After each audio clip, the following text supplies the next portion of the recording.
Assalamualaikum warahmatullahi wabarakatuh. Apakah pengetahuan sejarah itu subjektif? Itu adalah suatu pertanyaan yang mendasar sekali. Nah, jika sejarah itu memang pengetahuan yang subjektif, mengapa sejarawan harus mencari sumber-sumber sejarah, peninggalan-peninggalan sejarah, jejak-jejak sejarah? Ya, kalau dalam bahasa yang ringan, kok yo repot-repot gitu ya mencari sumber sejarah. Kalau pengetahuannya itu subjektif. Nah, kalau kita jawab bahwa ilmu sejarah itu sebenarnya merupakan perpaduan antara pengetahuan yang objektif dengan penafsiran yang subjektif.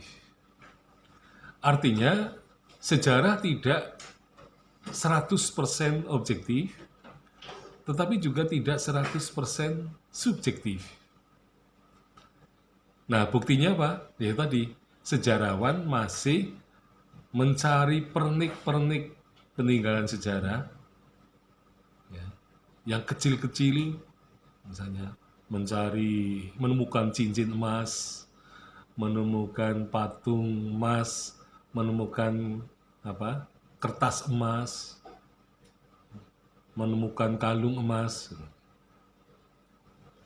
Nah, ini kan pernik-pernik ya, yang kecil-kecil.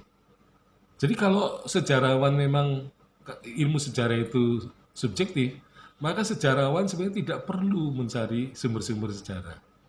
Untuk apa gitu loh? Cari-cari, buang-buang tenaga gitu kan. Nah, jadi pada dasarnya kita tidak akan setuju jika dikatakan bahwa ilmu sejarah adalah ilmu yang subjektif 100% ya. Jadi benar ada unsur subjektif, tetapi juga ada unsur objektif.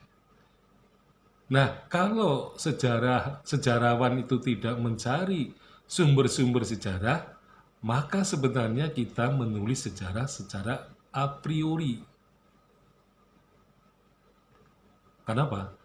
Sumber tidak penting. Untuk apa mencari sumber? Membuang-buang waktu, membuang-buang uang, membuang-buang tenaga. Tetapi ketika sejarawan bersungguh-sungguh mencari sumber, itu berarti sejarawan sedang berusaha untuk merekonstruksi sejarahnya itu dengan sungguh-sungguh. Artinya, ia harus mempunyai landasan yang akan dipakai sebagai titik tolak ya untuk melakukan interpretasi. Artinya, interpretasi itu bisa dilakukan manakala ada fakta sejarah yang ditemukan. Nah, fakta sejarah itu berasal dari data sejarah atau sumber sejarah.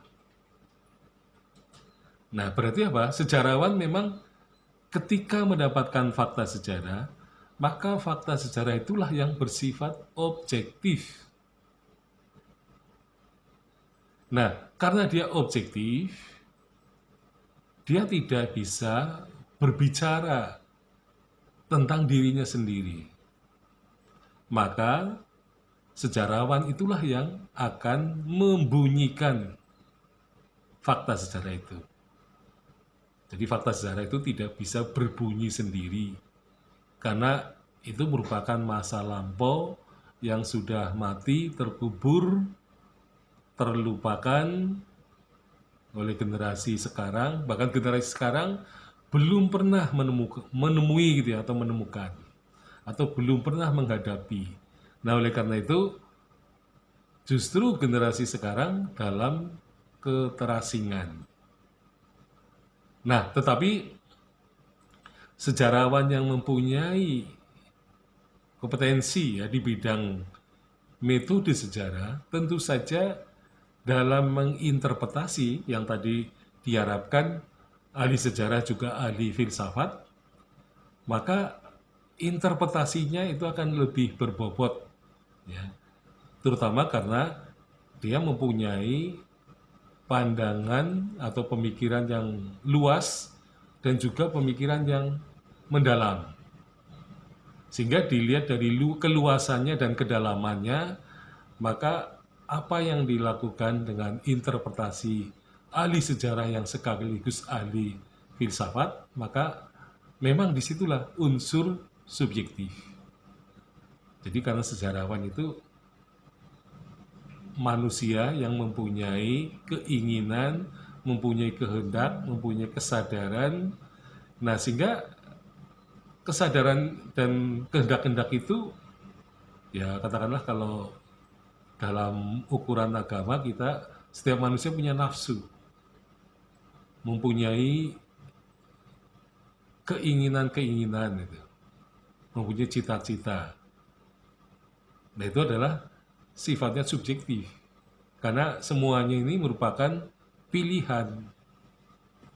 Jadi pilihan seseorang pasti akan berbeda-beda sesuai dengan latar belakang dan karakter dari manusia itu.